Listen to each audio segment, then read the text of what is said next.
Yes, please. Good morning, everyone. So Good morning, sir. today we are going to move ahead with this our theme of understanding ourselves better. And in this process today, we are going to uh, do a small uh, use a small questionnaire uh, for understanding our personal effectiveness, and in fact, to be one of the precondition for personal effectiveness is self-awareness. And in this process, we will use this questionnaire to assess ourselves, and also use another tool, which is a very established tool to understand ourselves and our interrelationships, our interpersonal relationships, and the quality of our uh, interpersonal communication. We will use Johari Window. And so the first step in this process is that we use this scale which has been provided to you on your WhatsApp as well as on the Google Classroom. And I will further share it on the chat also. So you can download it from anywhere. Let me just share it.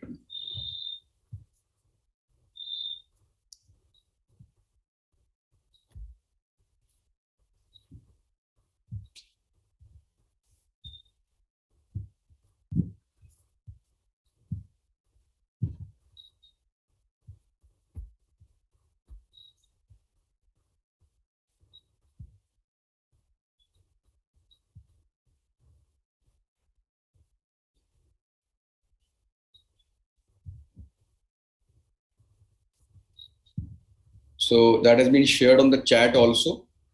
So you can download it from anywhere you want. Now we have deliberately kept it a Word file for you to edit it, and not use the Google Forms or something like that, because it requires certain some interpretation and some uh, reverse coding and calculation. So I'll share my screen to show you this myself, and we will try to use it.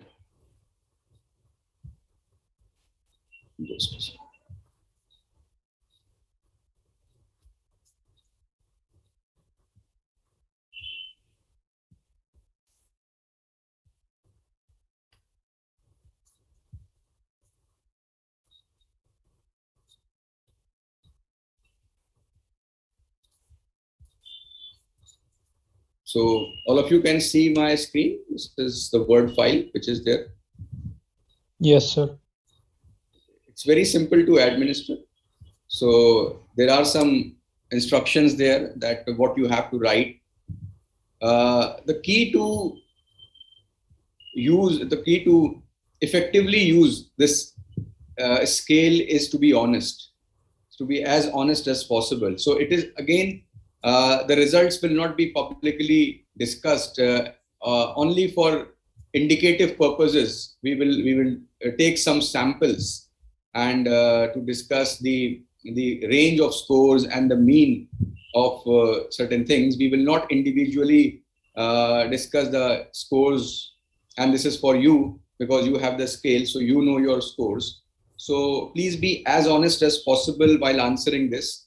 It is not about your ideal self which you want to have. It is about what you presently feel and you presently behave in the way. So be as accurate as possible while trying to answer the questions here. Okay. So it is not your ideal self. Okay. It is the present self which you are right now, and with the way you behave regarding these things.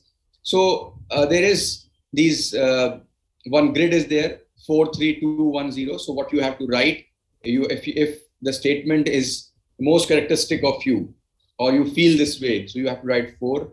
And if it is fairly true, then you have to write 3. If it is somewhat true, So you have to write 2. And if you occasionally, not true, but occasionally you feel or behave this way, you have to write 1. And if it is absolutely not your characteristic or you don't feel this way, then you have to write 0. So with this, first is there are only 15 statements there. So for all these 15 statements, please write this for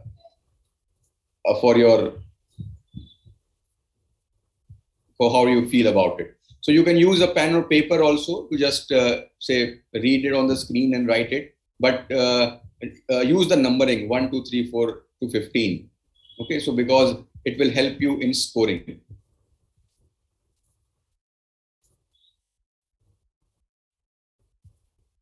I hope all of you have access to this file. There is no issue with this. It will be better if they use pen and paper only. Yeah, it will be better and quicker. So we have to fill it right now? Yes. Please start filling it.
Once you have completed, please let us know.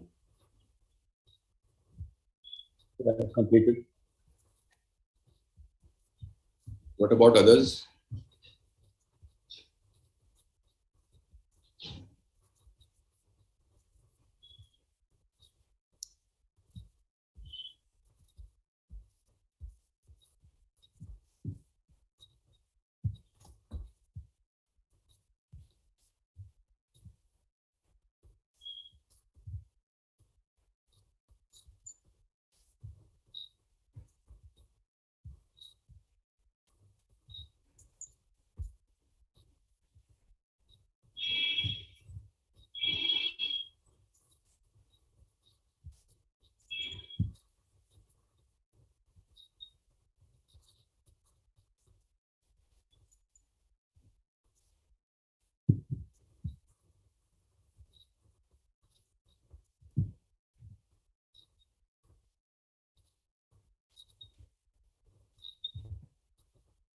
For those who have completed, they can start their scoring.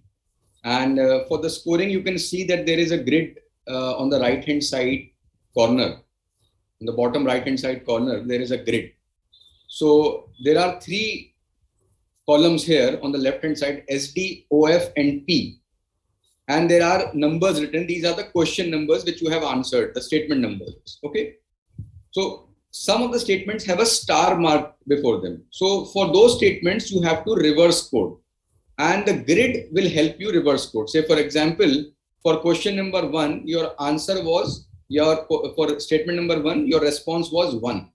So now you have to reverse code it to 3 from the grid. You can see in the grid, reverse code and then write 3 here. Is it clear? Yes, sir. Yes, sir.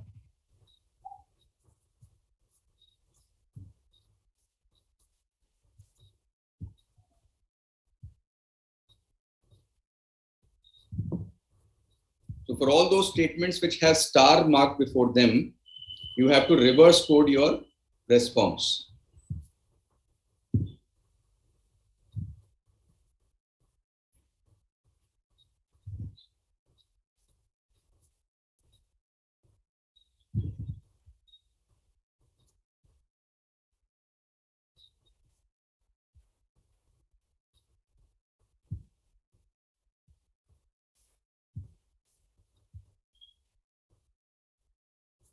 Sir, please explain once again what you told. Okay, so once you have marked your responses in front of the statements above, then you have to do the scoring. And for the scoring, there is a grid on the left side. There is 3 columns, SD, OF, and P. And there are these blanks in front of the numbers, the statement number, okay, 1. But for some of the statements, you can see that there is star mark before that, star 1, star 4, okay. For all those statements, you first have to reverse code your response. And for reverse coding your response, you need to use the grid on the right corner, right bottom corner, okay.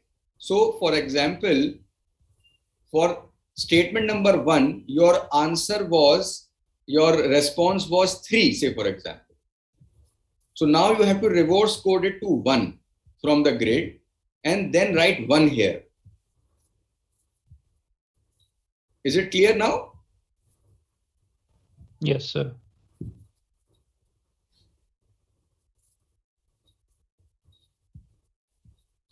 And once you have written all the reverse coded responses in the grid here on the left hand side, then you have to total them, sum them at the bottom. So the only reverse one or the combined? The reverse and the non. What? No, for SD, the way it is written there, that's all. Oh, okay. For SD, you have to total 1, 4, 7, 10, and 13. The responses you have marked for, total the score there. For OF, the next column, and OP, the next.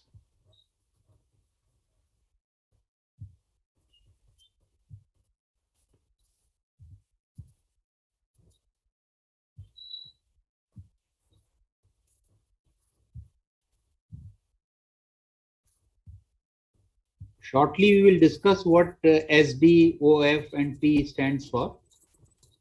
So as of now, just total it column wise.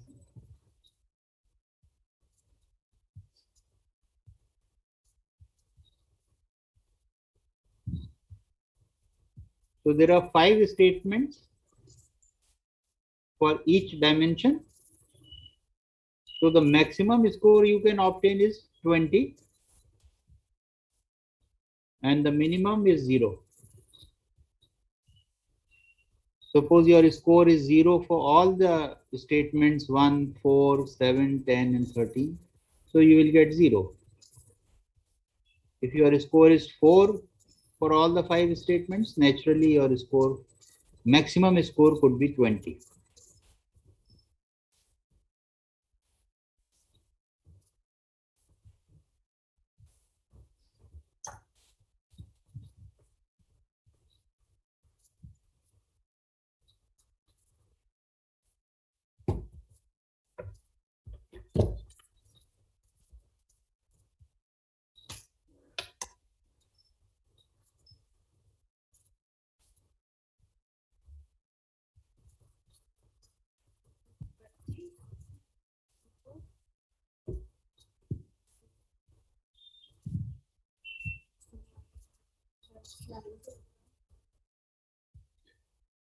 How many have completed the whole process?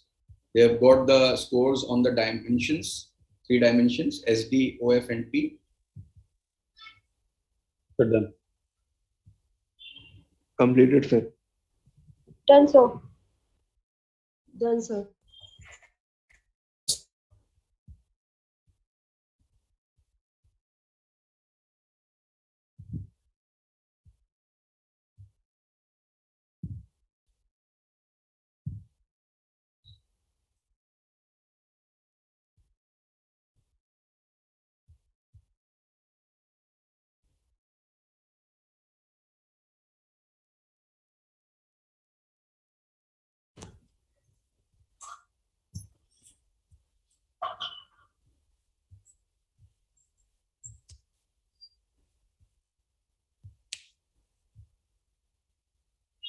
I hope there are no issues regarding this scoring and everything now. Everyone can do it.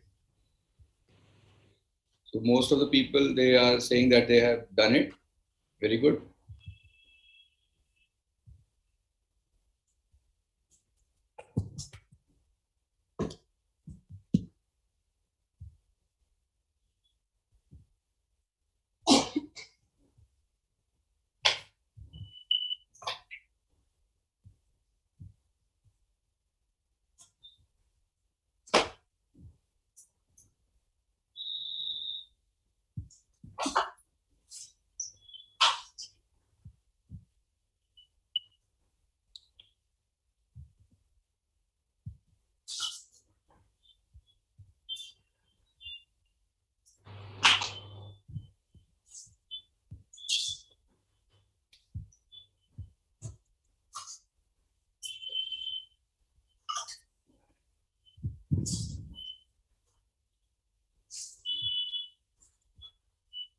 Sir, should we start the discussion? You are muted. Yes, we can start. We can start. So in this scale, I'm sure that you must be thinking that what is SD, OF, and P. FD stands for self-disclosure, and OF stands for openness to feedback, and P stands for perceptiveness. Okay. So please note this, that SD stands for self-disclosure, OF stands for openness to feedback, and P stands for perceptiveness. Now, these 3 dimensions are critical for understanding how effective personally we are, especially when we are in a group setting. And normally we are in a group setting. There are hardly any jobs today in this modern world which we do alone. Yes, there are some personal, like you may be reading, or you may be, but the jobs, especially when you are asked to perform any particular job, it is highly unlikely that you don't require any kind of interaction with others. And we work in groups, we work in teams. From that perspective, this personal effectiveness scale gives us an insight about ourselves, our own way of interacting with others, that how much self-disclosure we basically we have, or how open to feedback how we are, and also our perceptiveness. Now, perceptiveness here means your ability to understand or interpret the non-verbal cues of others while, say, working in other. Like, for example, from the facial expressions of other person, you can make out. Can you make out that the person is feeling annoyed? Or from the facial expressions or some other aspects of non-verbal communication, can you make out that there is that the person is happy, or the person is content with your with your response to things, or that sort?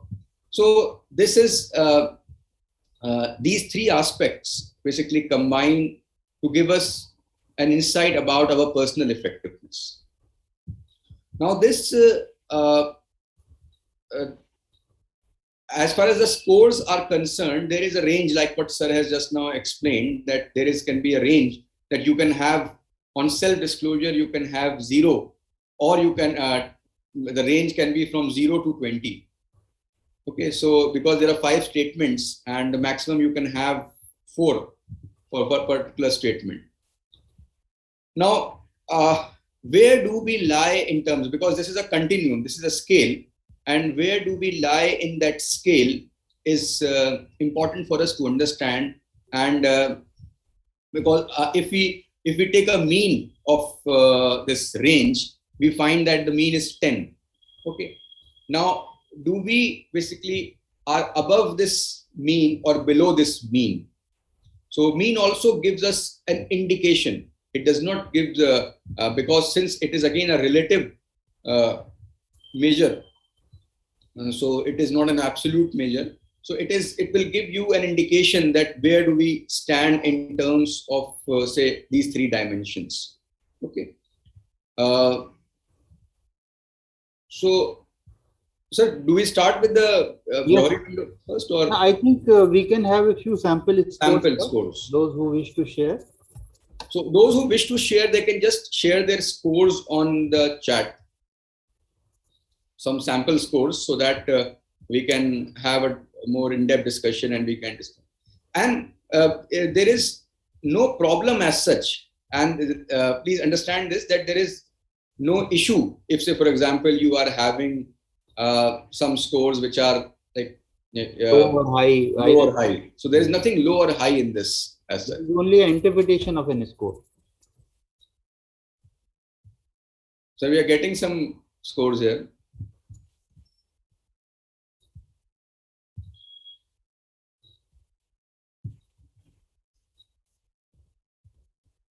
You're getting too many. Yes.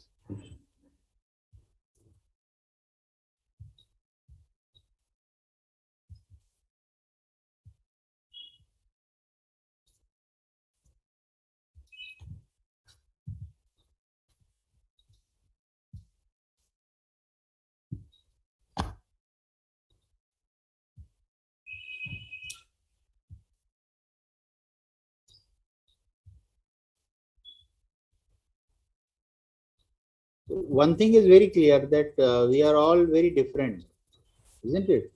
That is why we are getting different scores.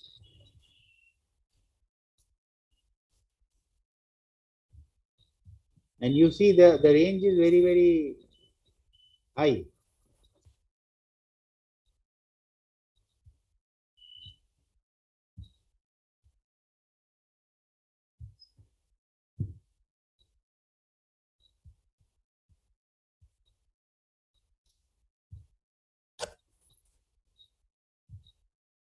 Six, 14, 8.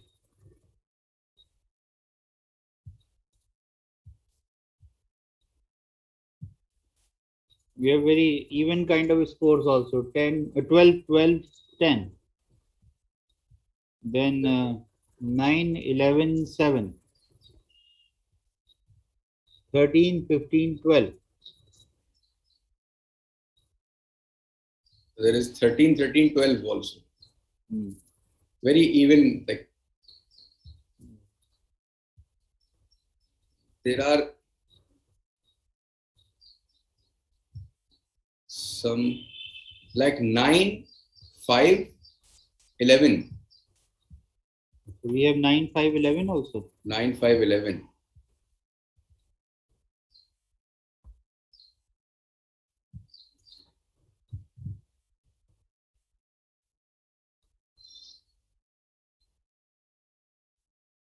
Nine, 14, 18.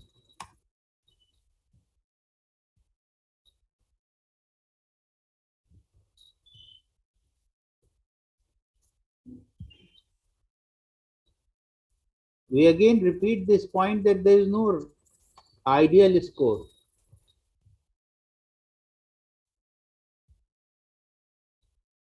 Your scores only indicate your personality, that's all. So there is no value judgment attached to somebody getting 16 or 18 is better, or somebody getting 9 or 7 is, not that blessed. Nothing of that type. I think now we can discuss what, for us, we have got enough sample scores.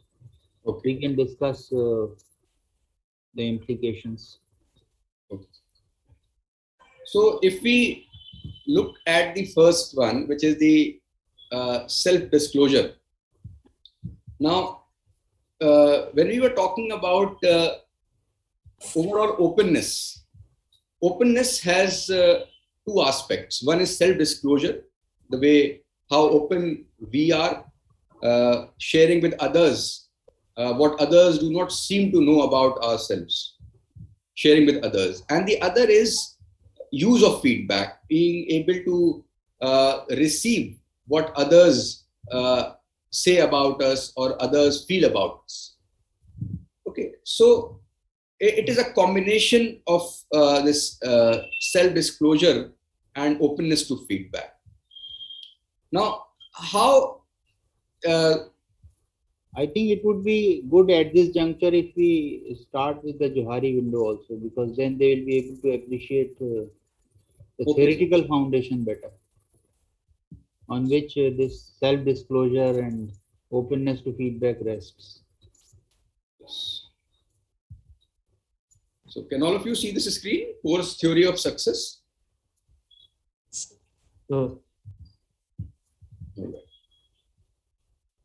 Yes? Yes, sir. Okay.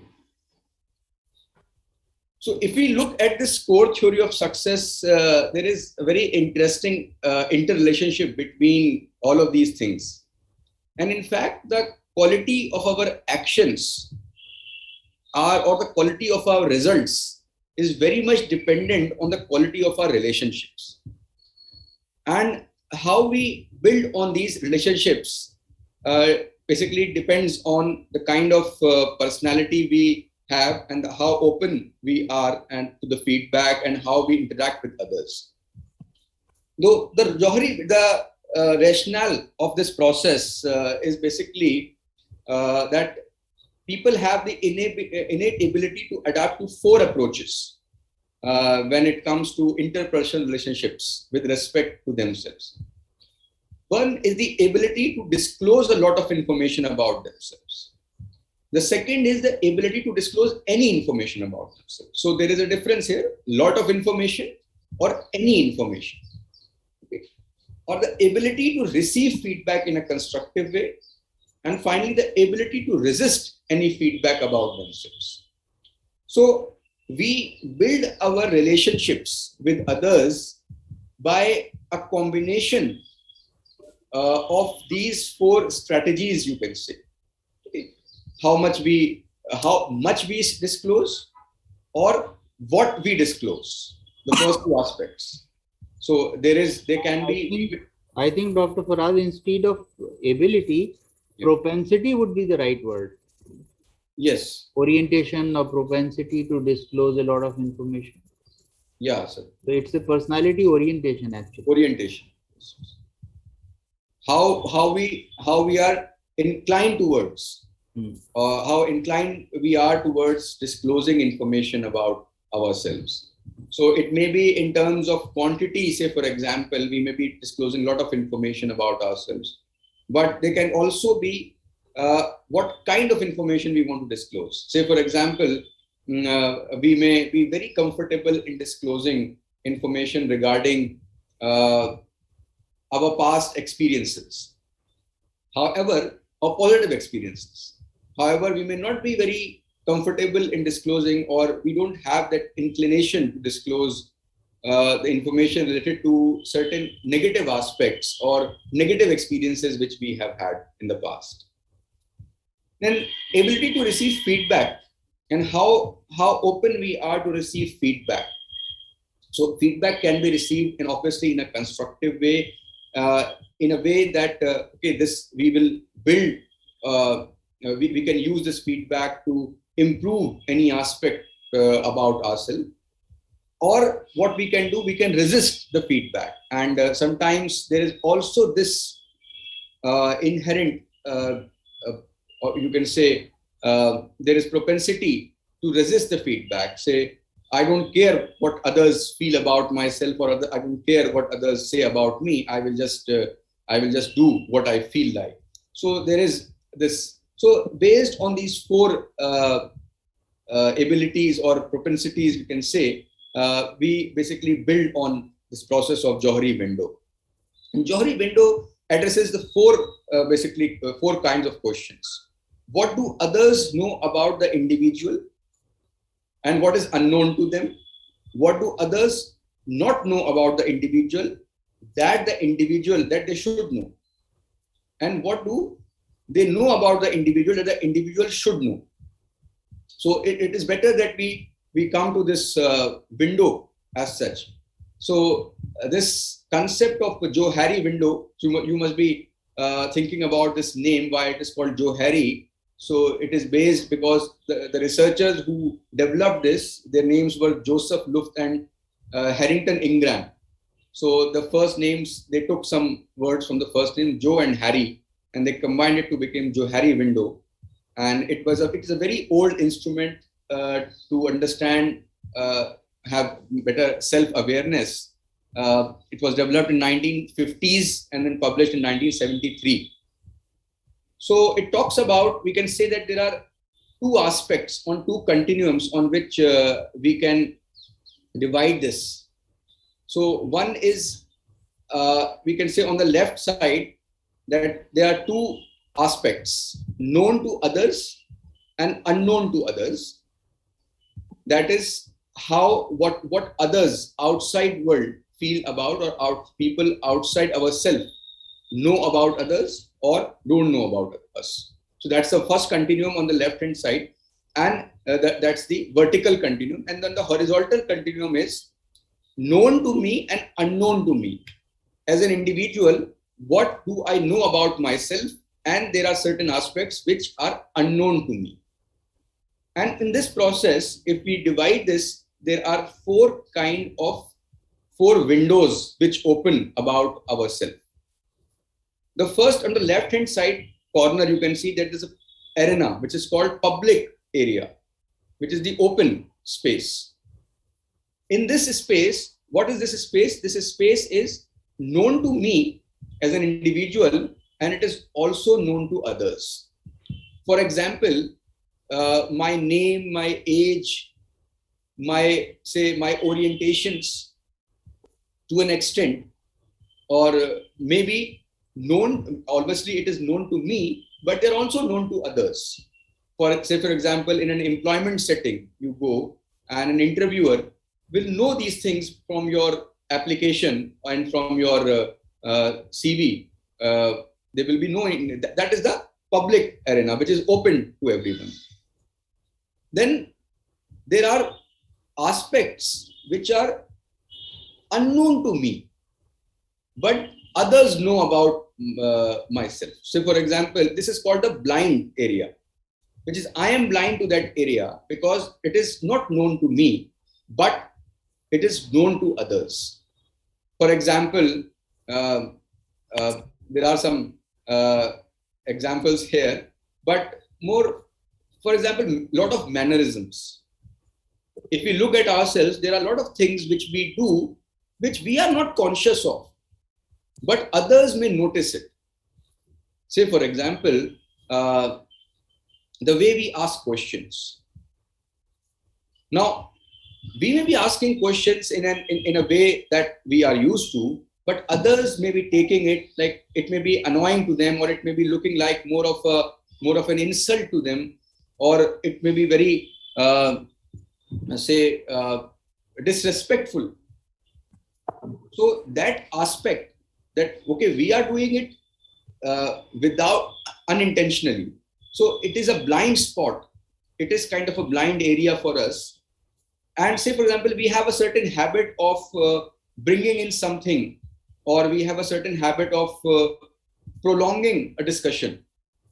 So from our perspective, it is unknown to us, but unless others tell us, we may not know it. So others may know it. So that is the blind spot. Then in the bottom side, if you look at on the left hand side, there is the hidden area. Hidden area, which is basically, which are known to us, which we know, but we don't want to disclose it to others. So others don't know about it. That's called the secret area. And we all have certain things which we do not want others to know about ourselves. So that's the area we are consciously trying to hide. And that's called the hidden area. Now, there can be certain very, very personal things in this area which we obviously don't want others to know, but there can be other things which, because of our conditioning, say for example, we are hiding. For example, in a work setting, you may be feeling about certain things going on in a group, which is, you know about them and you are feeling about them, others don't know, and you are not sharing with them. Say you have got an idea that the discussion in a team is going in the wrong direction and it will not lead to any fruitful result. You know this, and that's you know it, but others do not know it, and it is still hidden because you are not sharing it with others. So that is the hidden part. So you are avoiding that, maybe because you are not that forthcoming. Maybe because you have a conditioning that you don't speak in front of other adults, you don't argue with the adults or elders, say for example. So that can be one of the things here. And then you have finally the unconscious, the unknown area. It's also called the dark area, which is unknown to us and unknown to others about us. And that's an area which is which may be like through some psychoanalysis and other psychometric techniques, it can be brought out. But again, that is beyond the scope of this course right now. However, it's a research area where there are certain things which are in every personality, in every individual, because, you know, the most complex of the machines is the human brain. So there are things which may be dark, which we also don't know. And there can be, for example, it happens that certain incidents in our life bring out certain other aspects or our reactions, which we sometimes have never anticipated that we will react in this way. But certain, if say for example, if someone very close to us met with an accident, or there is some tragedy around us. So this is an aspect and how we have reacted, and we have never anticipated that we will react in this way. So these are dark things which come out based on some incidents or some other, maybe a psychologist, when we consult a psychologist or a psychiatrist, they can go deeper into our unconscious, our dark self. So these are the 4 aspects of Johari window. And sir, I just wish to add to the explanation which Dr. Faraz has already given. For example, the unknown area, the dark area, he said some psychometric tools and all that can be. Actually, this comes out when we face situations. Sometimes we behave in a manner that, especially when we are in a tough situation, then only we know what we are capable of, for example. And that is why in your write-ups, some of you have written to come out of a comfort zone. So when we come out of a comfort zone, then we realize what are we capable of, isn't it? So many of us are actually a storehouse of untapped potential, and it lies unknown to us. So, for example, I share with you a very, very moving incident which I experienced regarding a girl. And this girl, when in 2002, there was a huge earthquake in Gujarat, and she was stuck in a building. The people were running out of the building, but somehow she could not run out, and the building collapsed, and she was under that building. After 2 days, the rescue team located some life in that building, and then they tried to reach her. And when they finally could reach her, she was stuck under a boulder. And one of her right hand was stuck under the boulder. So the only way to save her life was to cut her right hand, and that is what was done. And she was saved. I mean, you can imagine the trauma. Somebody is being administered. I mean, the hand is amputated without even administering the anesthesia and all that. But she survived. And my teacher Sunil Handa adopted her and decided that we will groom her.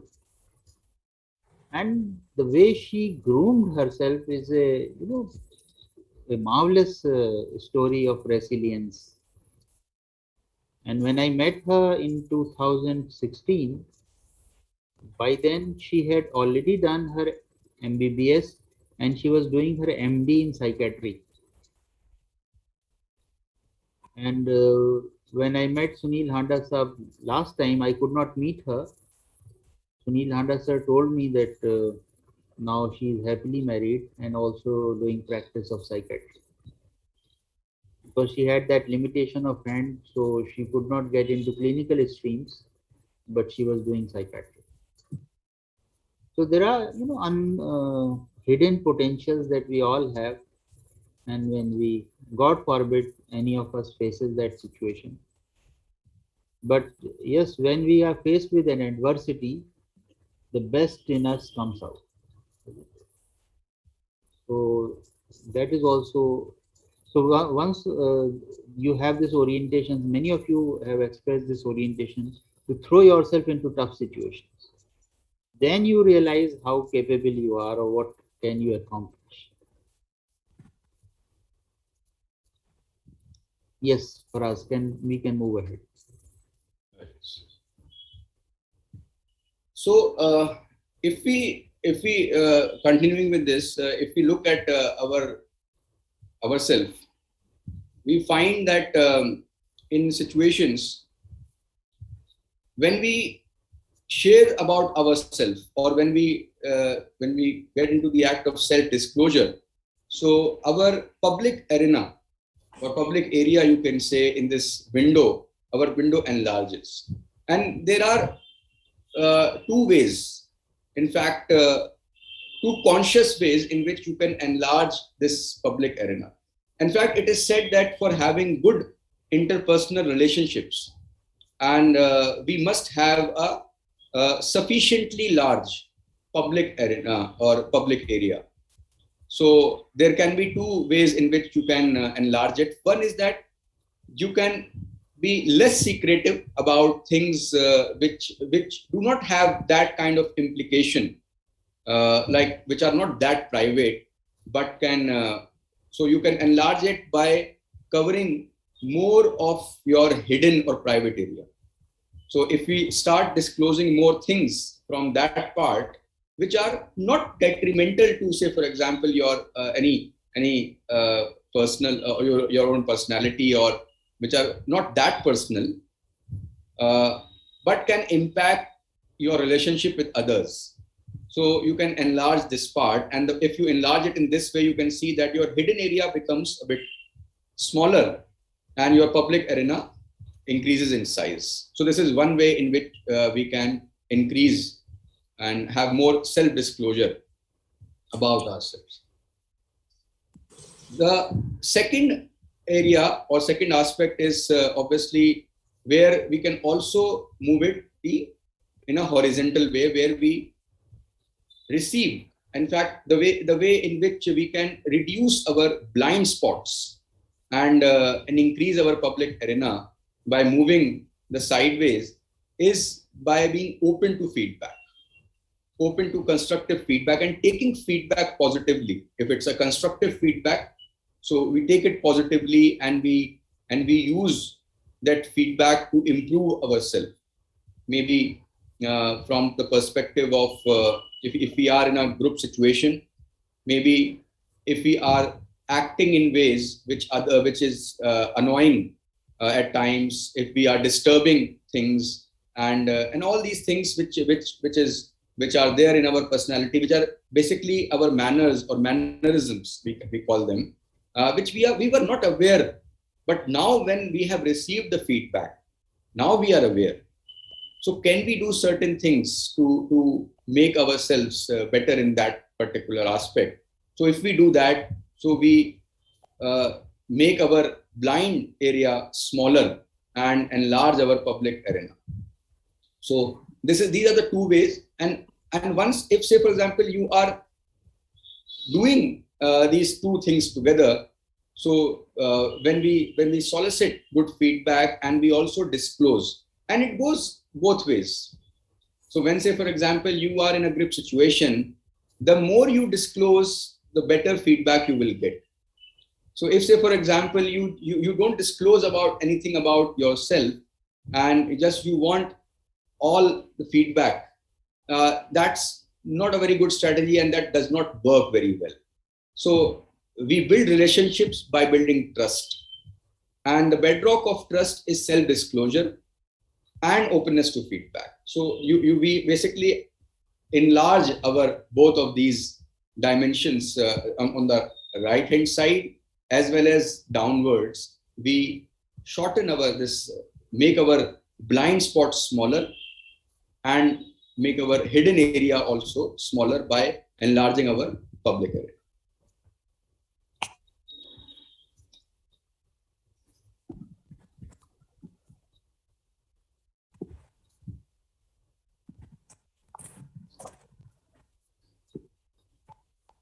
So Johari Window basically serves as a self-reflection tool for us. And by this going through this questionnaire also, you must have got an idea that on what aspects when we look at our scores, that how we are doing with respect to these two aspects of self-disclosure as well as openness to feedback. How our scores reflect that how open we are and how open we are to receive feedback. I think for us it would be better if we call it a day today at this juncture, and tomorrow we take up a few scores and discuss the interpretations of those scores, because we have still not discussed the third dimension, that is perceptiveness. So the effectiveness of openness to feedback and self-disclosure depends very greatly on the third dimension, and that is perceptiveness. That is making a right kind of judgment when to self-disclose, or when which feedback to receive, and how to sift all kind of feedbacks that we are receiving from others and take out the good ones, the sincere ones, and use them for chiseling our personality even better. So tomorrow we meet again. Please have your scores with you, and we will discuss some of the interpretations of some scores that we have already received. So what we are getting is that some of overall as a group, what we are getting is that perhaps people are very receptive to feedback, but the propensity to self-disclose is slightly on the lower side. Overall, as a group, whatever scores we have got, this is a kind of general observation which we have. Now, this is a question which is worth reflecting. Is it so that as a group we are less oriented to self-disclose our things? But positive point is that we are very open to, the group as a whole sounds very open to feedback. So this is a very positive thing. So tomorrow we will discuss some of the scores and further move ahead with our understanding of our own self. Okay. ठीक है, All right.